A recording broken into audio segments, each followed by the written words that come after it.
Netanyahu speaks to CNN about the Middle East conflict.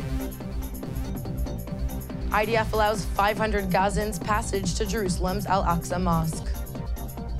Helicopters evacuate an injured soldier during Operation Protective Edge. And JPO sports reporter weighs in on David Blatt's latest victory.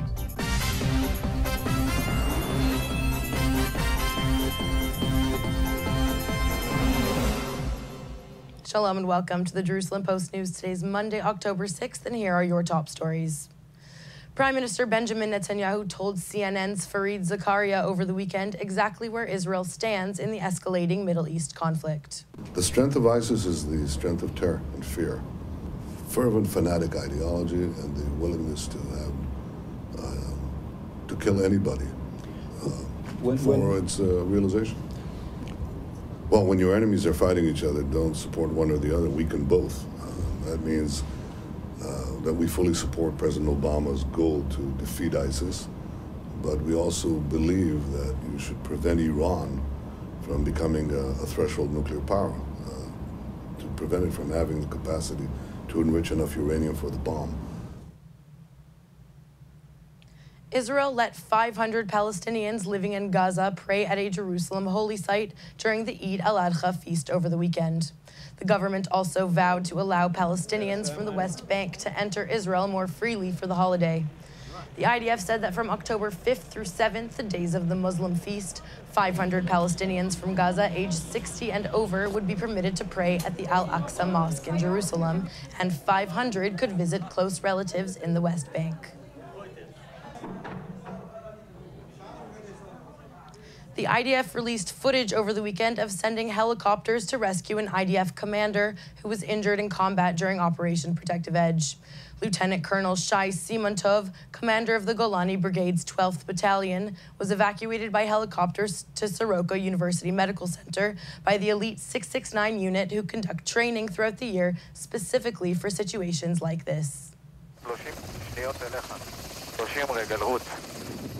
אתה חוצה על הגבול של הבלון, זה בסדר? קח עוד שמאלה. עוד שמאלה, אוקיי, אתה רוצה לבוא לשם. כן. קבל, אני מזהה אותך, שעה 3 שלך. עוד קצת גובה נמוך. נקי לגמרי ננס מכשולים, אין בעיה. אני רואה, חבר'ה, הכל טוב, אנחנו רואים חוטים בהמשך על האף, הבטונדה, זה המשטח, תקטיב מהירות שנראה אותם בדיוק, ננחת ממש קרוב לרצוע. ליד הטנקים. דיברתי. קשר עין. אנחנו על הקרקע, יעד לפינוי מבחינתנו סורוקה, אלא אם תגידו אחרת. סורוקה זה נכון. סגור דלתות, קדימה, לסגור דלתות. סגור דלת. היה לי כרגע טיפון, אנחנו עפים מפה. מיד, עוד רגע. זריז, עוד קיבלתי, אנחנו העמסנו את הפצוע מסודר, הכל בסדר, אנחנו בדרך החוצה.